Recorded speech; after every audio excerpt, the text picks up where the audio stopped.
పరిత్రాణాయ సాధూనాం వినాశాయ చ దుష్కృతాం ధర్మ సంస్థాపనార్థాయ సంభవామి యుగే యుగే. దుష్టులను శిక్షించుట ద్వారా సత్పురుషులను రక్షించుటకు ధర్మాన్ని ఆస్థిరం చేయటానికి ప్రతియుగంలోనూ నేను అవతరిస్తాను అని గీతాచార్యుడు తెలియచేశాడు. త్రేతాయుగంలో రావణుడు కఠోరమైన తపస్సు చేసి బ్రహ్మదేవుడి నుండి గొప్ప వరాన్ని పొందాడు.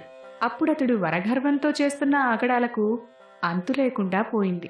ఫలితంగా తపోజీవనులైన ఋషీశ్వరులు దేవతలంతా లోకకంటకుడైన రావణుడు పెట్టే అంతులేని బాధలకు తట్టుకోలేకపోయారు. వారి తపస్సులు భంగమవుతున్నాయి. యజ్ఞయాగాదులకు విఘ్నాలు ఎదురవుతున్నాయి. చివరికి వారి జీవితాలే దుర్భరములవుతున్నాయి, భరించలేకుండా అయ్యాయి. ఇంతెందుకు, దేవతలకే కాక దేవేంద్రుడికి కూడా దిక్కులేని పరిస్థితి దాపరించింది. చేసేది లేక బ్రహ్మాది దేవతలందరూ శ్రీమన్నారాయణుడిని శరణువేడి ఆయనకు తమ కష్టాలను చెప్పుకుని తమను రక్షించవలసిందిగా పలు విధాలా మొరపెట్టుకున్నారు. అప్పుడు ఆ శ్రీహరి వారికి అభయమిచ్చాడు. రావణుడు బ్రహ్మదేవుడిని వరాలను అడుగుతూ యక్షగంధర్వుల వల్ల గాని, దేవదానవుల వల్ల గాని, రాక్షసుల వల్ల గాని తనకు మరణం లేకుండా కోరుకున్నాడు.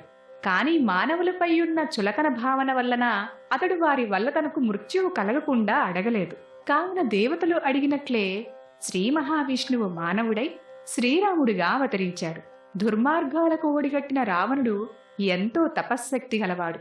అటువంటి వాడిని సంహరించటానికి శ్రీరాముడు కూడా గొప్ప తపఃఫలాలను సంపాదించాడు. తరువాత అతడు ఆ దుష్టుణ్ణి అంతం చేసి సమస్త లోకాల వారిని సంరక్షించాడు. రామాయణంగా పేరుకెక్కిన శ్రీరాముడి వృత్తాంతమంతా మహాతపస్సులకు ఫలరూపంగా దర్శనమిస్తుంది. తైత్తరీయ ఉపనిషత్తు తపస్సును గురించి ఇలా చెప్పింది: ఋతం తపః, సత్యం తపః, శృతం తపః, శాంతం తపః, తమస్తపః, సమస్తపః, దానం తపః, యజ్ఞం తపః ఏతద్బ్రహ్మ. రుజువర్తనము అంటే రుజువు చేసేది, సత్యవాక్పరిపాలనం, వేదశాస్త్రాల అధ్యయనం, శాంత స్వభావం, బాహ్య ఇంద్రియాలను అదుపులో చేయటం, అంతర ఇంద్రియాది నిగ్రహం, దాన ధర్మాలను ఆచరించటం, యజ్ఞాలను నిర్వహించటం, మరెన్నో పవిత్ర కార్యాలన్నీ తపస్సులను ఆచరించటంతో సమానమే. ఇవి దివ్యశక్తి ప్రదాయకాలు, అంటే దివ్యశక్తిని ఇచ్చేవి అని అర్థం. దుష్ట రావణుడిని సంహరించటమే శ్రీరాముడి ప్రధాన లక్ష్యం.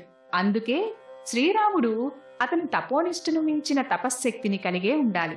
ఆ రాఘవుడు సాధించిన తపఃప్రభావాలు ఈ రామాయణంలో మొదటి నుండి చివరి వరకు శ్రద్ధగా పరిశీలిస్తే చక్కగా కనపడుతుంది. అశ్వమేధాది మహాయజ్ఞాలను ఆచరించిన దశరథుడు సత్యసంధుడు. సత్యసంధుడు అంటే నిజం మాత్రమే పలికేవాడు అని. సత్యగుణ సంపన్నురాలైన కౌసల్యాదేవి మహాపతివ్రత. ఆమె నోచిన నోములకు, చేసిన దాన ధర్మాలకు లెక్కలేదు. ఆ పుణ్యదంపతుల తపఃఫలంగా వారికి పుత్రుడై ఈ భూలోకాన అవతరించిన మర్యాదా పురుషోత్తముడు శ్రీరాముడు.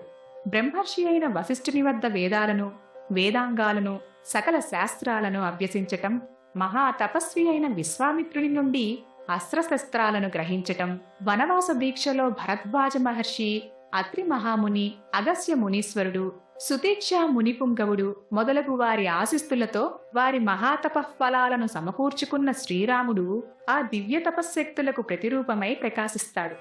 శ్రీమద్ రామాయణం లోకాన అవతరించటానికి మూలపురుషుడైన వాల్మీకి ఒక మహాతపస్వి.